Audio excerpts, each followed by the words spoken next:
wealth management advisor with Northwestern Mutual. I've been doing this since 1989, so it's a little over 28 years now.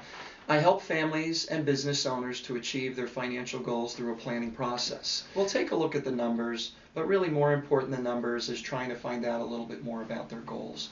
In doing this for so many years, I found that you could take two people with similar assets, but if they have different plans for the future, then of course my recommendations to them would be different as well. I actually have a dual role at our office as well too. I'm actually our growth and development director. My job there is to help mentor some of our associates who are within their first 5 years of the business. My managing director had approached me on the idea and he said, "John, I noticed that when a lot of the young advisors stop by your office, unlike some of the other people, you don't chase them out. You seem to really want to help them."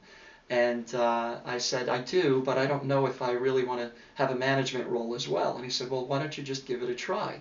And I did, and I found out that I do love it and I am passionate about it.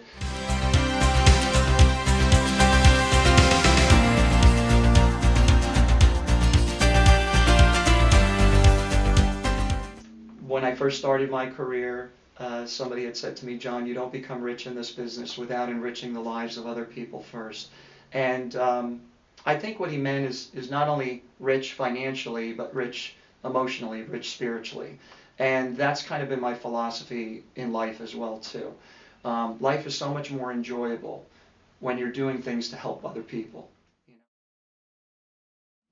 I've been with the United Way probably for about 3 years now, 2 years as a board member, and I've seen so many of the wonderful programs that the United Way provides. I think that as part of the Leadership Council, I'll have an opportunity to work with other business owners in our area as financial stability champions. A couple of the programs that I'm really excited about at the United Way, we have our VITA tax program. So every year we do tax planning for families who need them. Last year we were able to find about 1.7 million of tax refunds for these. Another program that I love is our Holiday Hands program. So this is a massive coordinated effort to help those in need during the holiday season. This past year I had the good fortune of having my office all help out to work with the Holiday Hands program, and it was great to get them involved too. They hear me talking about it all the time, but it was really special to see them come back and say, "Gee, John, you know, we kind of live in a bubble here in our office and in our town, thinking that this only exists in other places." But now that they had a chance firsthand to see how many families need our help, it's something that I know that they're going to want to do every year.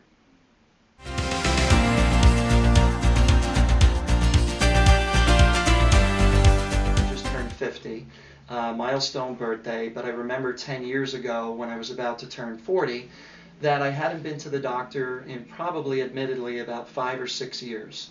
And I just thought, well, maybe I should go. Preventive maintenance, they said, is a good thing. The doctor's examining me, and he sees a mole on my chest. And to me, it looked like any other mole on my body. And he said, "John, you know, that mole doesn't look good. We're going to remove that." So he made the incision. 2 weeks later, I go back to the doctor, and the nurse is in there. She's taking my blood pressure, height and weight, temperature. I just asked her candidly, "Well, you know, did the doctor get the results back from my biopsy?" And she said, "Oh, yeah, you know, it's been 2 weeks. We should have all that." And she looked down at the paper. She got quiet, and she just said, "I'll have him go over that with you." And she walked out of the room. I thought I was going to faint. I just knew it was bad news. So doctor came in and he said, "You got melanoma." I was like, wow, you know, so what do we do from here? So he said, "Well, we're gonna cut around a little bit more, and you know, we're gonna keep cutting until we get it all." So I was very lucky. The incision that he made, we were able to get all the melanoma out. But had I not done that, it was very close to my lymph node. And he said that, you know, once it gets to your lymph nodes, chemo and radiation really don't help melanoma. There's probably nothing else we could have done for you. I'm here to tell you that if I didn't go 10 years ago, I may not be speaking to you right now. There's so many things to enjoy in our lifetime. We don't want to just sit back and watch it happen. We want to fully participate in all that it has to offer.